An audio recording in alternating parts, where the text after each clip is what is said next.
सभी भक्तों को सत श्री अकाल। एक बालक जो खेल में नहीं, ईश्वर की खोज में खोया रहता था, जिसने कहा, ना कोई हिंदू, ना कोई मुसलमान, और पूरी दुनिया की सोच बदल के रख दी। आज सुनिए श्री गुरु नानक देव जी की वो कथा जो दिल बदल देती है।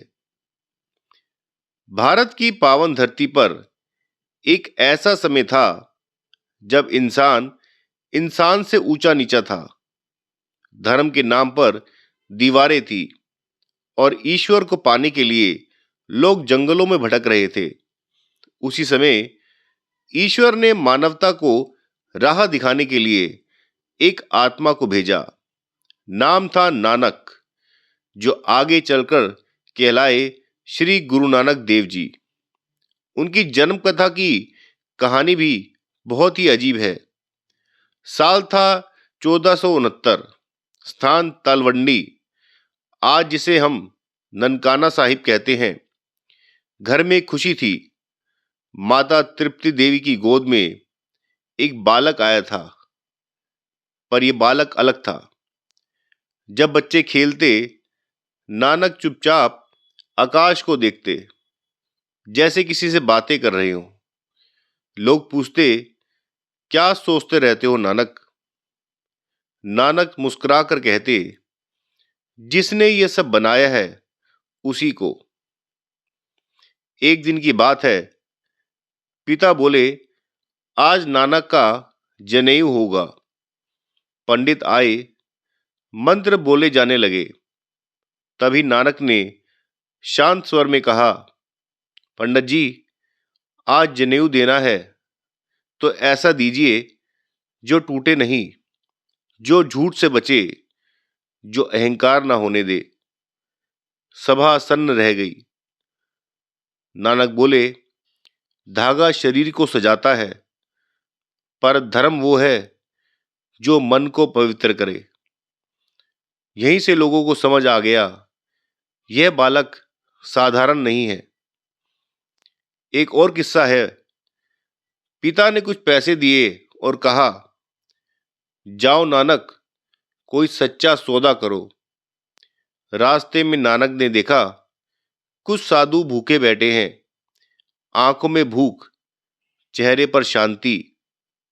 नानक रुके, सोचा और सारे पैसे खर्च कर दिए। घर लौटे तो पिता नाराज हो गए। ये क्या किया? नानक मुस्कुरा दिए, पिताजी, भूखे को खाना खिलाया, इससे बड़ा सौदा क्या होगा? यही था सच्चा सौदा। कालीबाई नदी की भी एक प्रभावशाली कथा है। एक दिन नानक नदी में स्नान करने गए और 3 दिन तक नहीं लौटे। पूरे गांव में मातम छा गया। तीसरे ही दिन नानक बाहर आ गए। चेहरा तेज से चमक रहा था। पहले शब्द बोले, ना कोई हिंदू, ना कोई मुसलमान। मतलब ईश्वर की नजर में सब एक हैं। और यहीं से शुरू हुआ एक नया युग। नाम, सिमरन और कीर्तन। नानक जी कहते हैं, नाम जपो, मेहनत करो और जो मिले सब में बांट दो। भाई मर्दाना रबाब बजाते और नानक जी गाते। कीर्तन सुनकर लोग रो पड़ते। नानक जी देश विदेश गए। मक्का, मदीना, बगदाद, सभी जगह उन्होंने धर्म का प्रचार किया। एक कहानी मक्का की है। जब काजी ने कहा, पांव काबा की तरफ क्यों? नानक जी बोले, मेरे पांव उस तरफ कर दो जहां खुदा ना हो। और जहां पांव घूमे, काबा वहीं दिखने लग गया।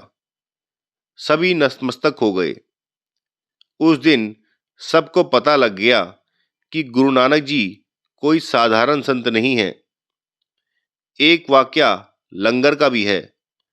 नानक जी ने कहा, पंक्ति में बैठो, पहले पेट भरो, फिर प्रभु को याद करो। राजा हो या गरीब, सब एक पंगत में। और अंतिम समय जो गुरु नानक जी ने संदेश दिया वो भी अवश्य सुने। अंत समय आया, हिंदू बोले हम दाह संस्कार करेंगे, मुसलमान बोले हम दफनाएंगे। जब चादर हटाई गई वहां शरीर नहीं फूल थे। नानक जी ने अंतिम बार भी सिखाया कि प्रेम ही धर्म है।